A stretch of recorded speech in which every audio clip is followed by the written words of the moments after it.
He's a periodontist and a half-time faculty member at Columbia. So as Melissa said, I'm on the faculty, but I'm not there day in and day out as so many of the dedicated people are, both paid and particularly the unpaid volunteers.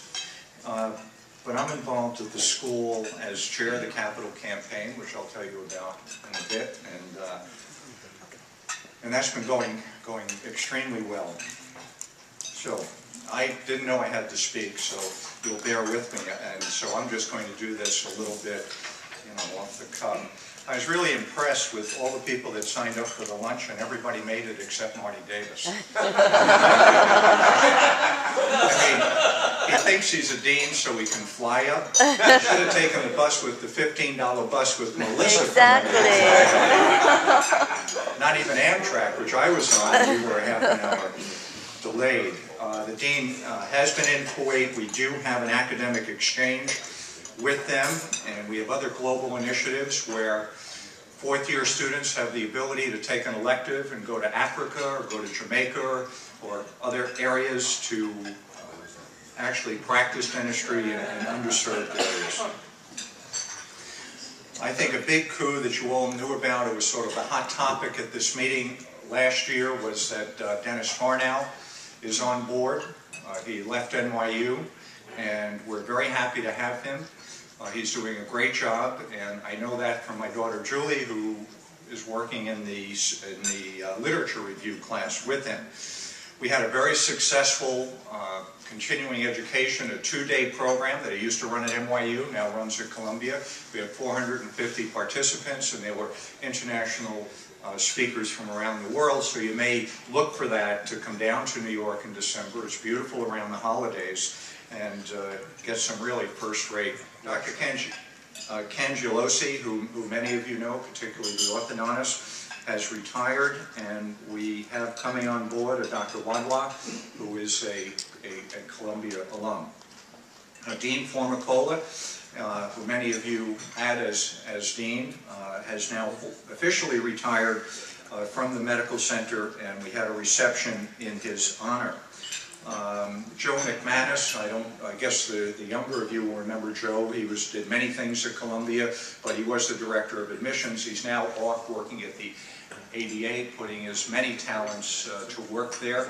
And we now have Dr. Laureen Zubiari running the admissions committee, and I know many people on the admissions committee, and they're really a very dedicated group. Last year we had 2,400 applicants. That's 30 per seat. We are #1 in terms of, what, DATs? Admission credentials, yeah. Admissions credentials in the country. We've actually just surpassed that other competitive school up here, although we have 3 of them, Harvard, okay, in that respect. Really tough. These kids are really bright. I do teach ethics. I'm involved with the ethics program, and we really have a very, they're just really bright, very dedicated group, and it's been a pleasure working with them. Okay, we talked about that now. The one thing I'd like to mention, and I've had the opportunity now, I guess I've cycled through five years of classes. Dean Lamster asked me to chair the capital campaign back in 2003. I think it started in 2004, and he said it'd be about a 4-year job. And now I'm on my 7th year, and we have about 2 years still to go because the university expanded it. So what I've had a chance to do is go to class reunion day every day for the last 7 years. So I get to see people recycle through.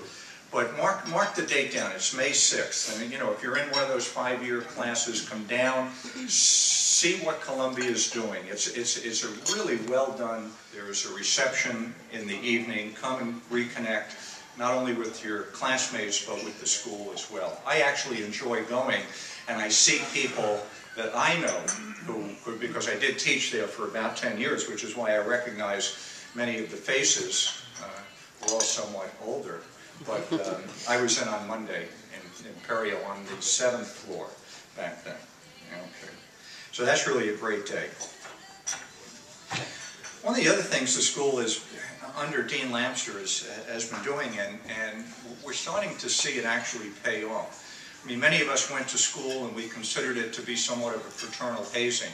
I think particularly you fellows from 67 had it worse than I had it in 77. It's still, you know, dental school is not an easy place anywhere to go to school. It's very rigorous, it's very demanding, it's very stressful. But he's worked very hard to create an environment so that many of the faculty members that might crush your denture, which never happened to me, we don't have them anymore, okay? Thank goodness. And the other thing he's done is he's trying to continue to connect with alumni, you know, particularly the young alums. So this past summer we had an alumni cruise of New York Harbor, which was very delightful and very well attended. We did a first, and we're going to do it again in the spring. We had a networking event of our alum, the CDM alum, at Sotheby's called Meet Picasso, and we had one of the curators from Sotheby's actually give us a lecture, and that was a delightful New York City setting. It was literally we were having drinks and cocktails, and Picasso was all around us, just on the walls for the taking. Well, not for the taking, but okay. So that really worked out. A couple million. Very well. So I think we're going to definitely see faces here for these last few years, which is great. But really trying to engage and not lose our young alum. I think we're on Facebook for any of you that dare have a Facebook account, which I do, and I don't use it, but that's worked out well. And I'm also pleased to see this in the, and I'm looking at Primus notes, if you probably received them and get a chance to look at it. So that's really what I'm using as the basis of my talk. But I see we have a School of Dental and Oral Surgery graduate, Paula Friedman, the class of '74, has been elected Vice President of the Massachusetts Dental Society. So I think that's really, really phenomenal.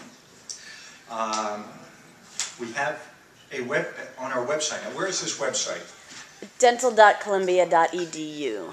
Dental.columbia.edu. Well, actually, you can actually post jobs. So any of you looking for associates, thinking of selling a practice, and you're happy with your Columbia education and what it's given you and allowed you to do, and you want a Columbia grad, and they're really good to possibly buy your practice, think about doing that, or calling Melissa or calling Marty Davis, and we can certainly help you with that connection. I have an opportunity to talk to various attendings who are colleagues, referrers of mine, friends of mine at the various high schools, various residency programs around New York, and they are still very, very impressed by the quality coming out. I don't see them on the clinic floor, and they are. And these are compared to many other schools, so that's very good. So you would have someone very good to potentially work with you or take over your practice. So let me just finish this up with talking a little bit about the capital campaign.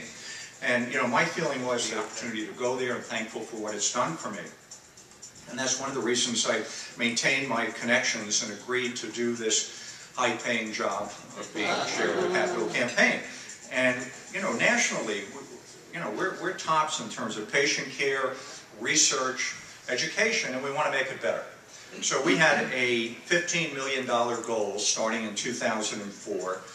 The university started in 2006, so we were supposed to run to the end of 2011, and we're just about at our $15 million goal.